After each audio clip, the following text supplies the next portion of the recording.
Everybody wants to make the big trade for the superstar, but are you willing to give up the assets you have to in order to obtain the superstar? Let's get into it today on Locked On A's.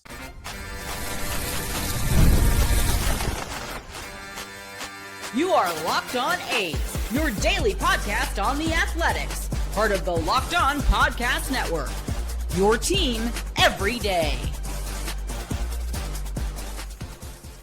Welcome to Locked On A's, part of the Locked On Podcast Network, now the #1 sports podcast network.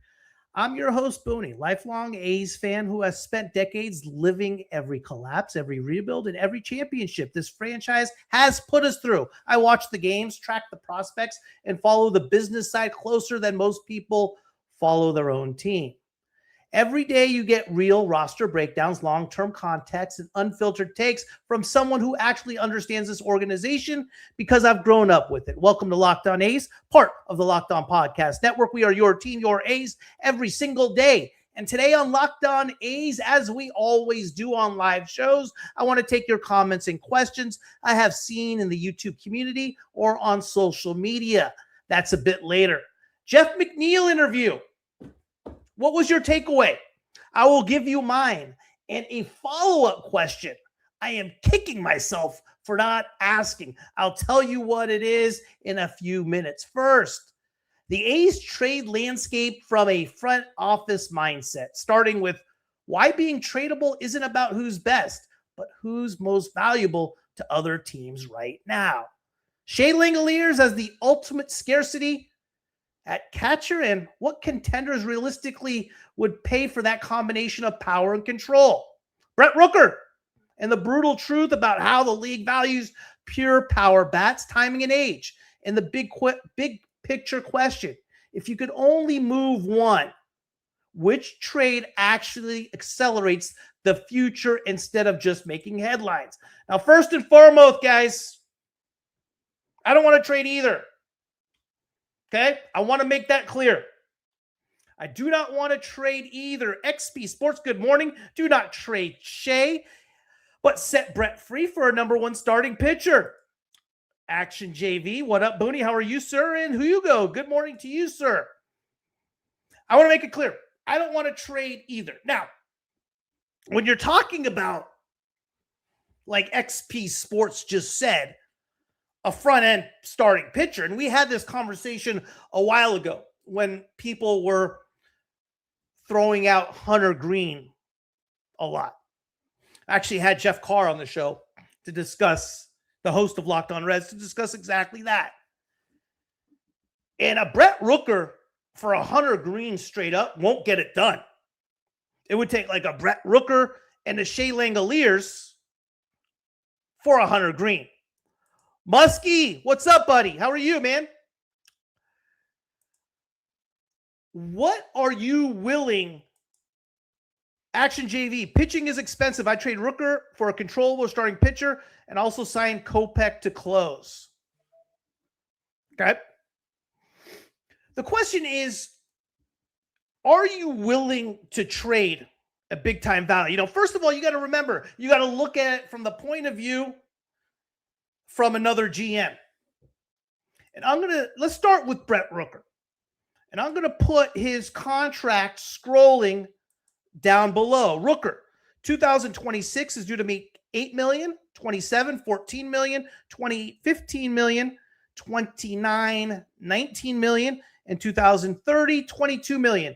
2030 is a vesting option, but the numbers he has to hit in order to make that vesting option is pretty darn simple. I don't see any issues with him doing that. Rooker's 31 years old. He really doesn't have a position. He's a DH. He was ranked 91, I believe, in the top 100 for MLB players this year. What are you going to get for a Rooker? You said it. Someone said it earlier. Pitching is expensive. Action JV said, pitching is very expensive. You know, it was interesting. I was listening to Locked On Brewers the other night, and Chuck Freeman, the host of Locked On Brewers, and I wanted to get his reaction on Freddie Peralta getting dealt to the Mets. It didn't bother him. It did and it didn't. And he made a great point. And I feel the same way. It's hard to throw down $200 million for a pitcher. I agree with him. Pitchers, you never know. I've said it on many of occasions. You have position players or hitters. When they get hurt, they're out, 4 to 6 weeks, maybe 6 to 8 weeks, worst case scenario. Pitchers, when they get hurt, they're out 1 to 2 years. They derail franchises. I mean, you sign a pitcher to a long-term deal and they get hurt, it derails franchises for a few years. You have to build pitching from within. I think the A's did a hell of a job in the last couple of drafts with addressing that. I don't think you're going to get a lot in return for Rooker. I do think you're going to get an absolute haul. And I mean a haul for Shea Langeliers. I promise you one thing, guys. Shea Langeliers will be a free agent. His first year of arbitration this year, he's going to be getting paid $5 million. We got 2 more years of team control over Langeliers in 27 and in 28, and then he hits the market. Catcher, he's getting paid. He's not going to re-sign with the A's. I don't think Langeliers will be in an A's uniform when he is a free agent. He is going to get paid. I see him going to one of the big spending teams. I'm hoping wrong. I hope I'm wrong. But when you really look at Shea Langeliers' year last year, you got to remember, he didn't have the best start. He hit 143 for the first few games in March. In a full April, he hit 258 with 5 bombs. In May, he hit 233 with 4 bombs. June, he got hurt. He only played about 5 games in June, hit 222, 1 home run. He got going in July. In July, he hit 293, 7 bombs. In August, 284, 11 bombs. And in September, he hit 354 with 2 bombs. So the last 3-4 months of the season, June, July, August, September, July, August, September, he really got cooking. The last 3 months of the season made Shea Langeliers' year.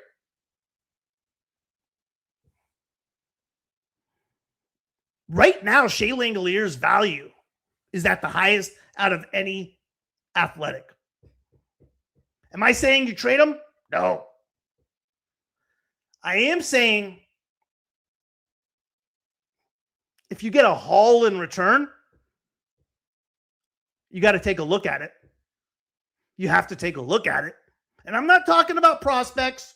I'm not saying do that. I'm not saying for the A's to trade a catcher, their best player, the 9th overall pick from Baylor, who they gave up Matt Olson for. I'm not saying you do that. I'm saying you got to look at the offers. Because catcher is something that is scarce. And Shea Langeliers right now is already in his prime. Scott Boras is his agent. Are they going to be able to afford him when he becomes a free agent? Or do you really want to overpay for Shea Langeliers? I don't know. It's an interesting concept, and by no means am I saying you trade Langeliers. But if I am saying if there's an obvious advantage to the trade, you got to look at it. You have to look at it. If there's a couple pitchers in there that you have team control over for a number of years. For example, Francisco Cabrera for the Marlins. Would you have done that straight up for Langeliers? I don't know. Shea Langeliers would be a good trade piece. If they don't think they can keep Sean Langeliers, you have to look at the options.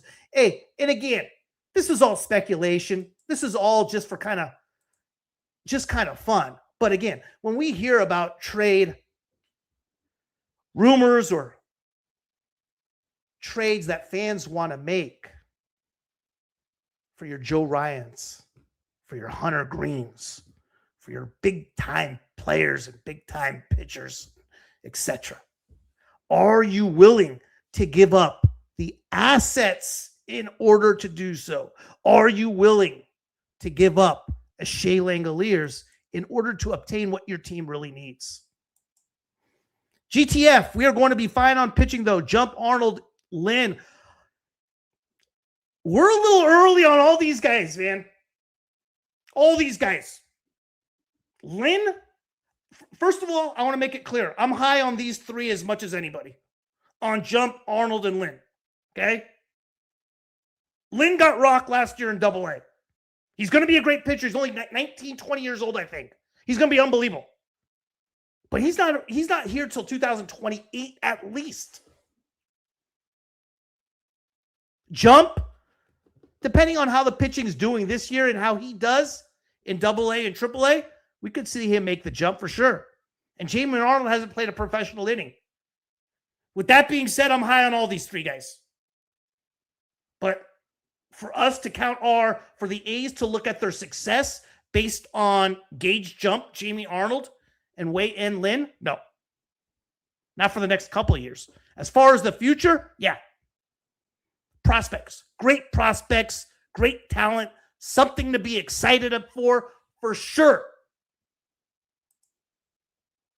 But we're not okay in 27 and 26 this year as far as our pitching.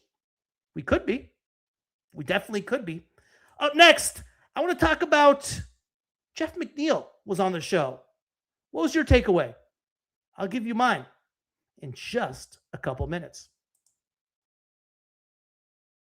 Tax season doesn't have to hijack your entire week. I have got enough on my plate breaking down lineups, contracts, and why the A's should absolutely not trade the wrong guy. My taxes don't need to be another full-time job. That's why TurboTax Full Service is clutch. You hand everything off to a real local expert. They do your taxes start to finish, and you just move on with your life like a normal human.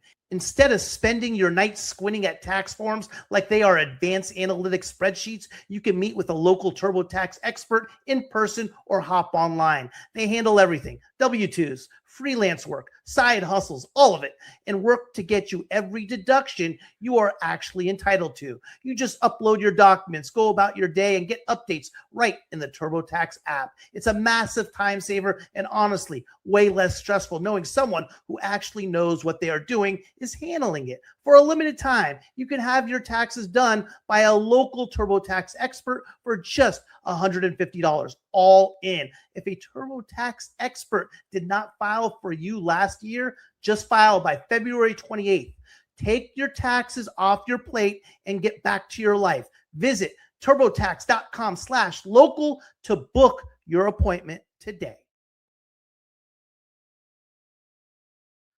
Thank you for making Locked On A's your first listen of the day, and thank you for making Locked On the #1 sports podcast network. If you have not already, go check out our new Everydayer Club. You will get access to an ad-free audio feed for Locked On A's, compatible with Apple Podcasts, Spotify, and every other major podcast app. You get an invite to the members-only Locked On Everydayer Club Discord server, which is actually pretty darn cool. You get access to every possible host in the Locked On Podcast Network. You also get a group chat just for listeners of this show, which you could find at #LockedOn-A's. Guys, do me a favor, check it out. It's only $4.99 a month. Basically, a cup of coffee a month. It's at lockedona's.supercast.com, or you could tap the link in the show notes to learn more.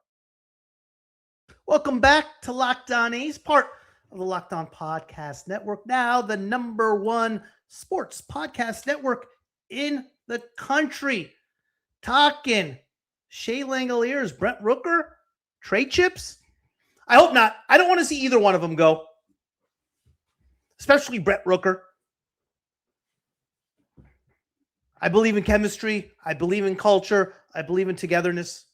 And when you have those two, I think they're core pieces as far as what the A's are trying to build for the future. So I want to make it clear. I do not want to see either of them go.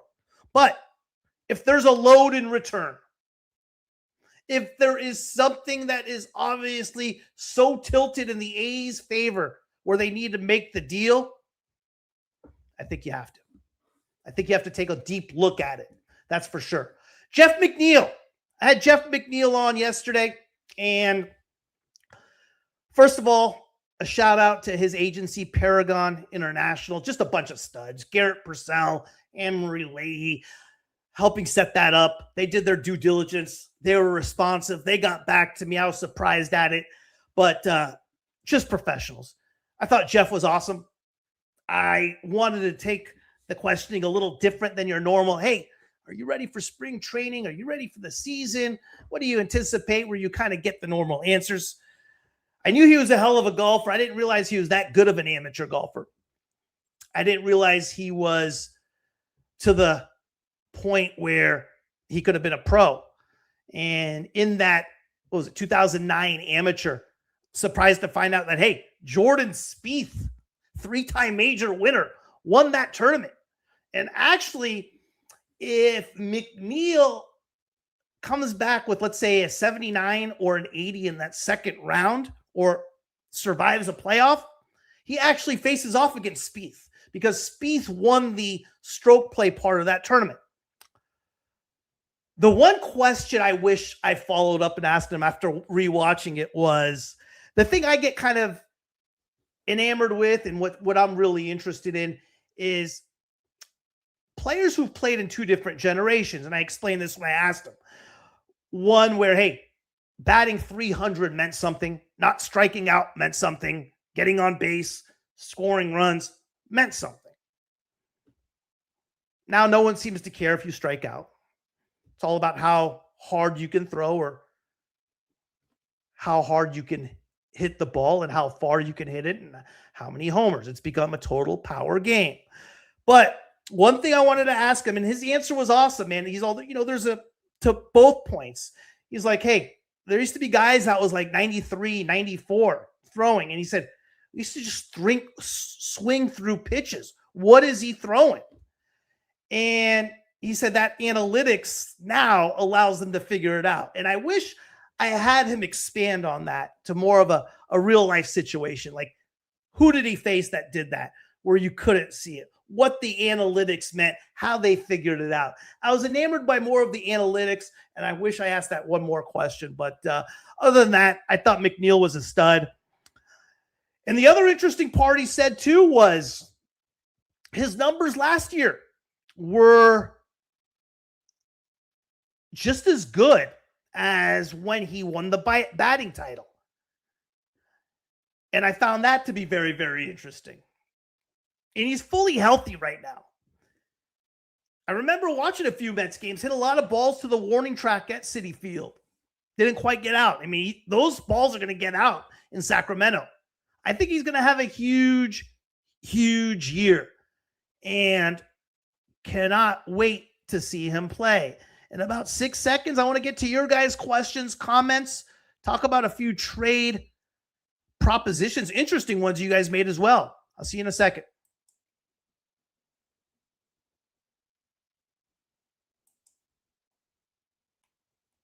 Flea, what's up, bud? I would miss Rook if we traded him, but I have a feeling they will trade one of those two. When I saw the A's play the White Sox, that's right, I forgot you were at that game. This past year in Chicago, Rooker's last at bat, I told my girlfriend that this has got to be the time to hit one over here. And we were in the left field bleachers, and bam, he crushed a dinger literally feet away from us. There were only like 4 A's. It was a cold day that day, Flea, right? The A's swept that series in Chicago. That was early in the year. I want to say that was a May series when we saw them at Wrigley, there were actually more A's fans, so that was cool to see. That's pretty cool.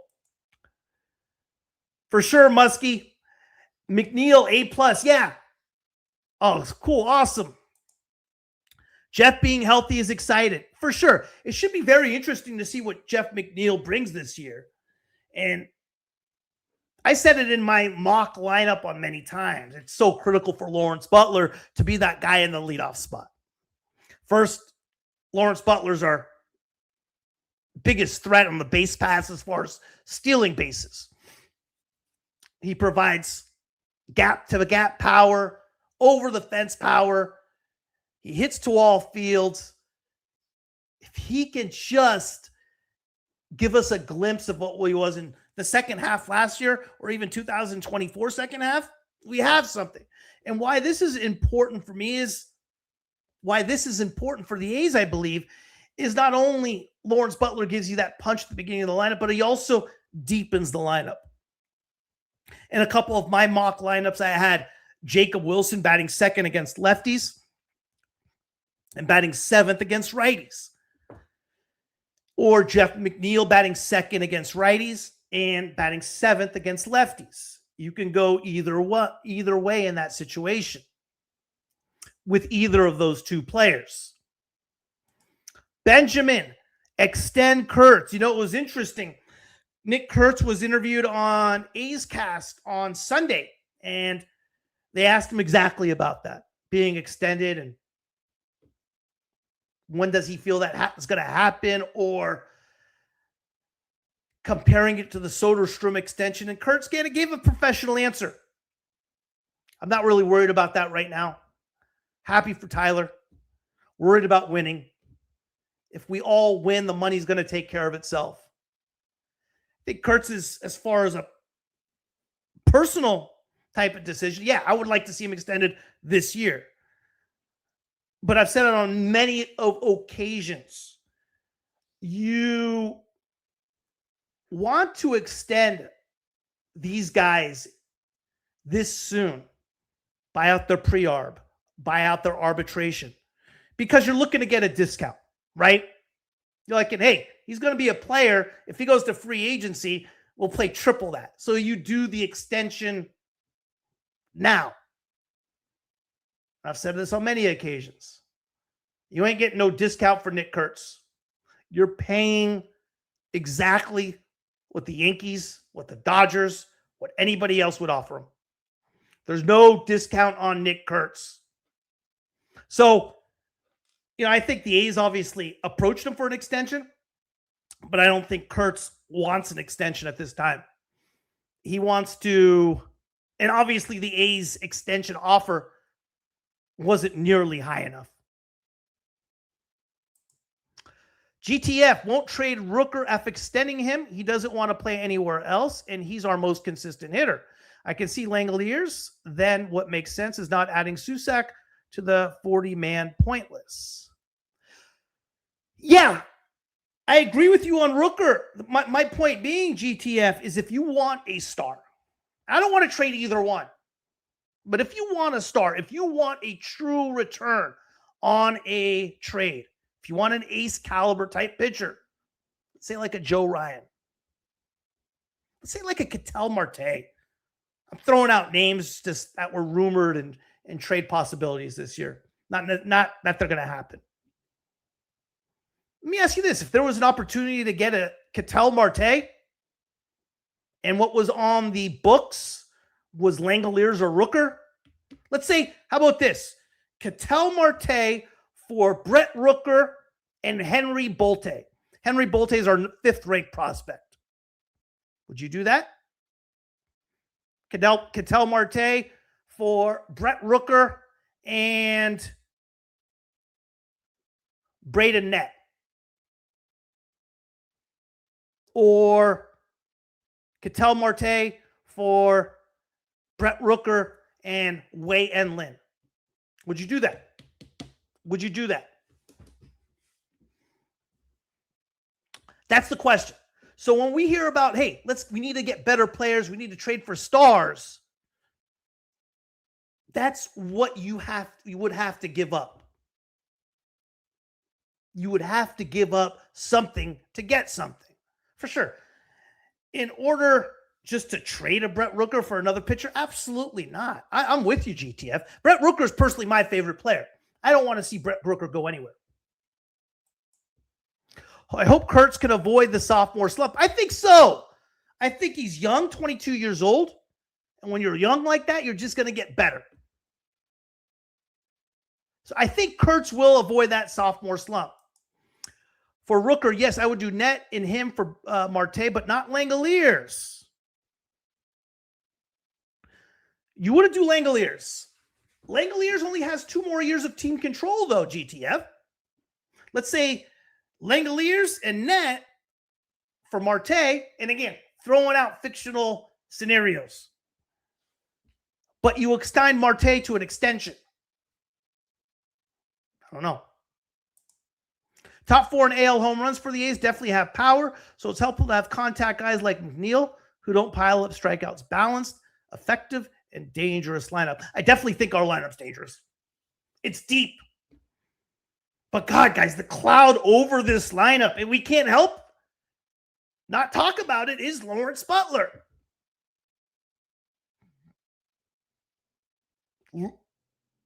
Lawrence Butler makes this lineup from being a above average, solid lineup to a great lineup. Lawrence Butler performing is huge. I think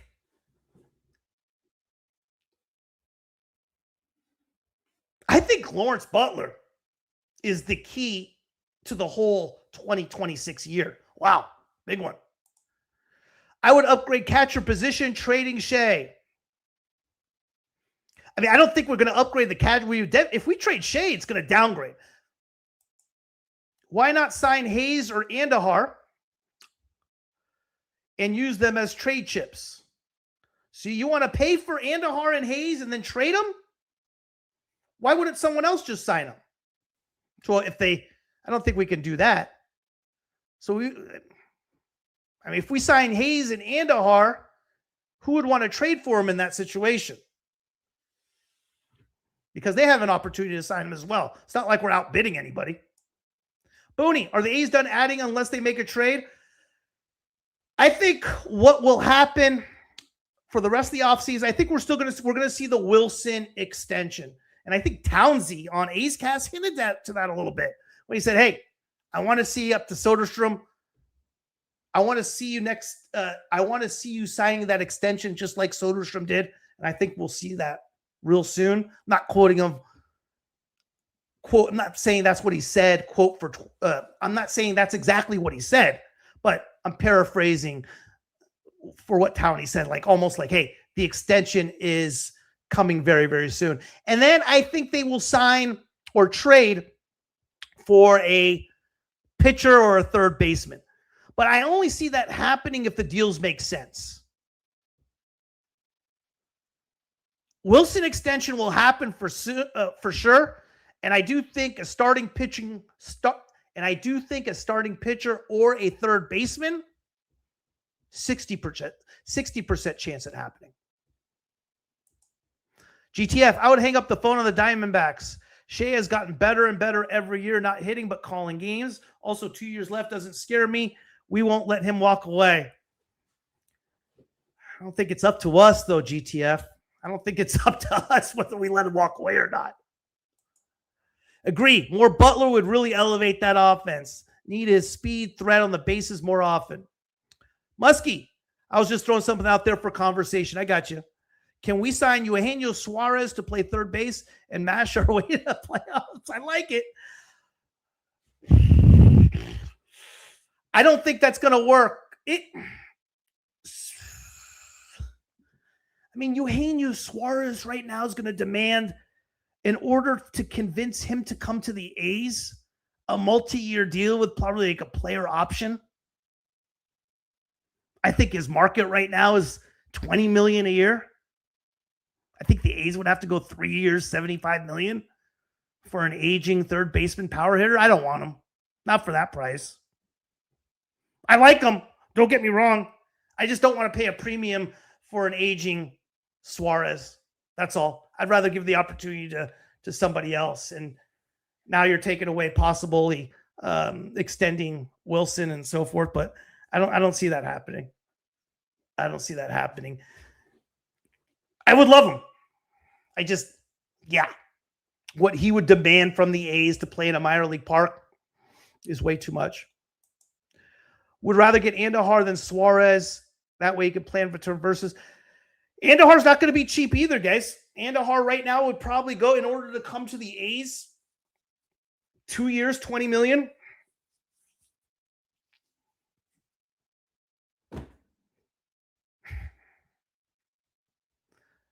He's not a good third baseman.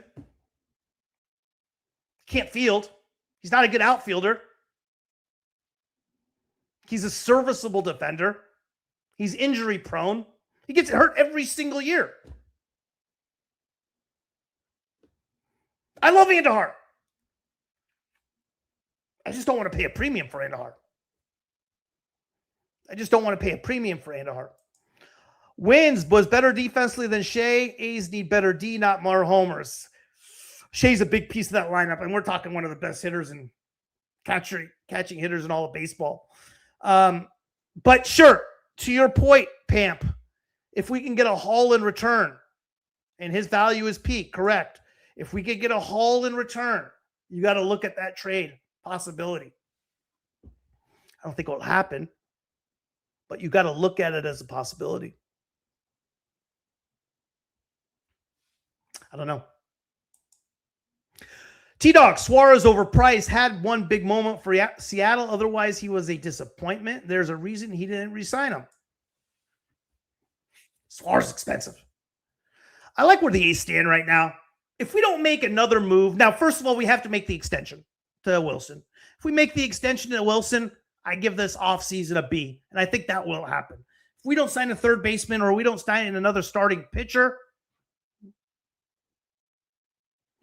don't like it, but I'm okay. I know Straight A's the other day had a thing with Brady Singer, which I initially liked.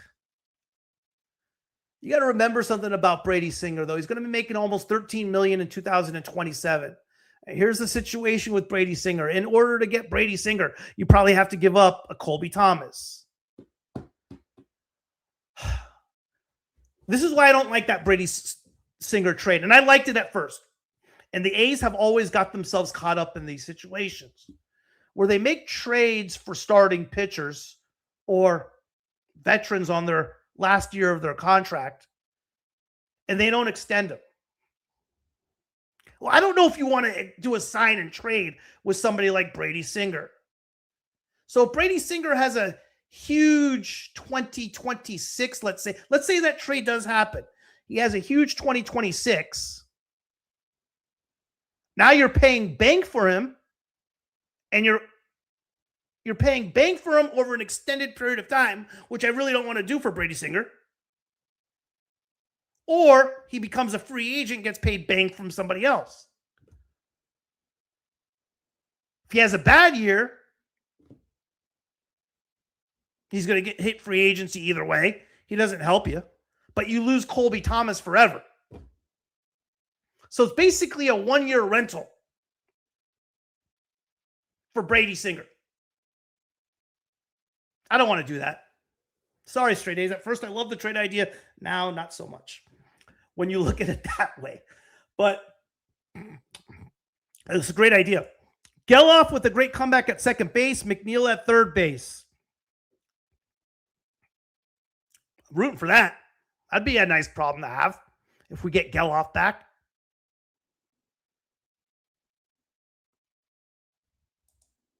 Net is already bigger, better than Singer. I wouldn't go that far, Papa. Braden Net hasn't pitched to a major league hitter yet. Brady Singer has been there. Big difference between the minors and big leagues. I always use the Seth Brown comparable. Seth Brown treated AAA Vegas like it was a video game. Guy hit like 6 something in AAA Vegas, was just mashing. Every time he got brought up, he couldn't hit a lick. Or even some of the younger pitchers. that killed it in Vegas and got brought up and just got shelled.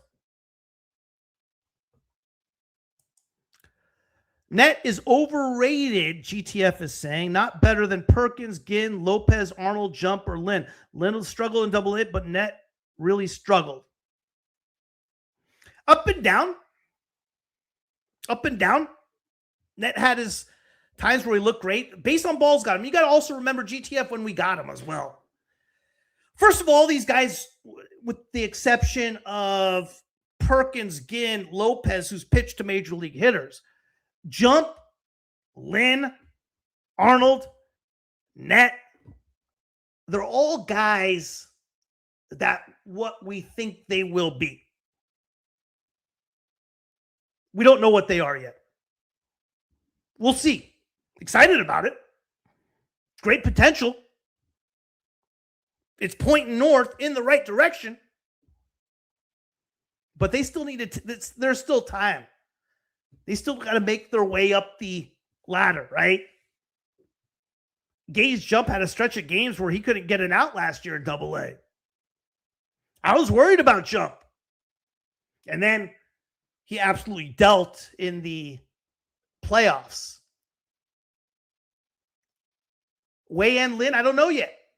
But at the same time, it's not fair to give a, hey, he's 19 years old. They're all real young. They're all real young. T-Dog, I'm looking forward to see how Lopez and Perkins. Yeah, me too, man. If there was two pitchers, I'd point a finger at like, hey, I'm most looking forward to how these guys do. It would be Perkins and Lopez. Those are the most pitchers that I can't wait to watch and see how they develop, expecting huge things from them. So if you're looking at things with regard to the A's this year, like, hey, how are they going to do? It comes down to a few guys for me that really allows them to turn the corner. On the offensive side,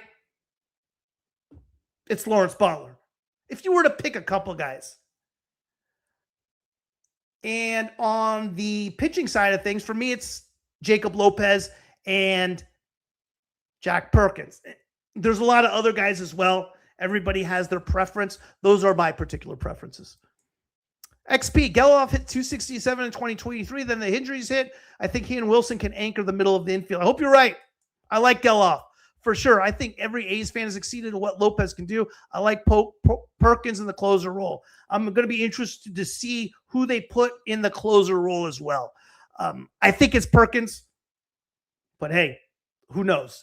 Appreciate you guys. Thanks for cruising through. I will see all you guys tomorrow morning. Take care, guys. Have a good one. Thanks for tuning in today to Locked On A's. We will be back tomorrow morning at 9 a.m. live on YouTube. On audio, the show should be up at around 10 a.m. Make sure you subscribe and follow Locked On A's so you get all the latest episodes. You could find Locked On A's on social media on X, Instagram, and TikTok, all at Locked On A's. If you never miss an episode, the Everydayer Club is built for you. Get Locked On A's ad-free, plus members-only Discord access and more. Head to lockedona's.supercast.com to join the club. For those of you on video, we send you to the first ever 24/7 National Locked On Podcast Network YouTube channel. On audio, make sure you make your second listen Locked On MLB.